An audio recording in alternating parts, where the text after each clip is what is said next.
Wow.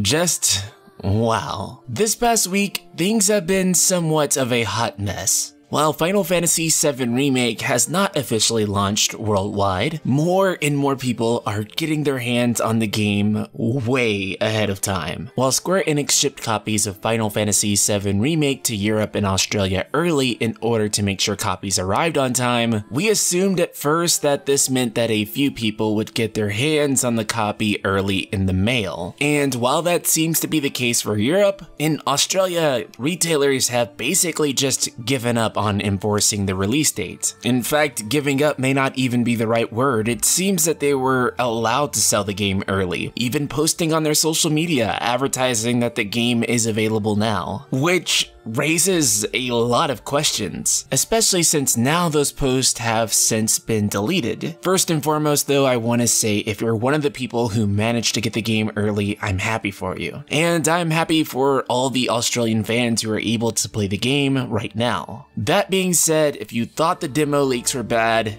everything right now is a lot worse. In the demo, we had work in progress screenshots that didn't necessarily represent the final product. But now, they have the final product. And thus, spoiling any of the new content that the game has is pretty much easy to do now. And as a result of so many people having copies, if you went to Twitch the other day, you would have saw a bunch of Final Fantasy VII Remake streams, which have since been removed. Now, that being said, if you decide to do one of these streams, you should be well aware that there is a chance that you will be permanently banned from Twitch. As for what I'm hearing, a lot of these channels are just being straight up struck down. So if you value your channel, just don't do it. And if you value the Final Fantasy VII Remake community at all, don't stream the game before it's allowed to be streamed. And I know that you might think that everyone in the stream is there consensually. The only problem is that all those people learn of the spoilers and then they go and they share it with other people who don't necessarily consent to hearing it. If you've been a JRPG fan for a long time, you're very used to JRPGs launching in Japan long ahead of their launch in the United States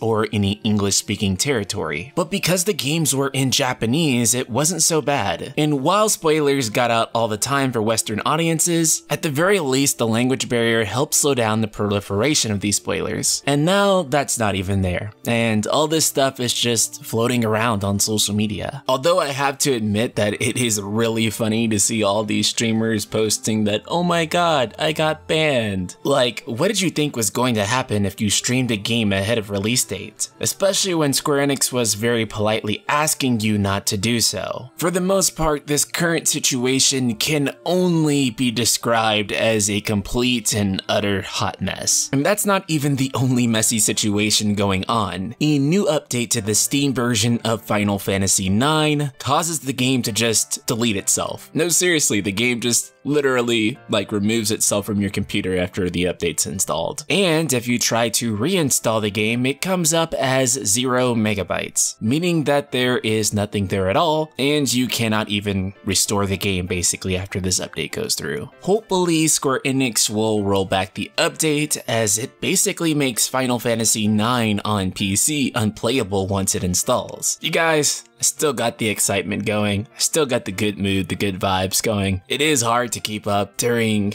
these times where stuff is just so unbelievably messy, but hey, we're almost there. Just hold out a little bit longer, okay? And do your best to avoid spoilers. Until then, Ultima Weapons, this is the Night Sky Prince. Be sure to like, comment, subscribe, and I will see you all in the next video.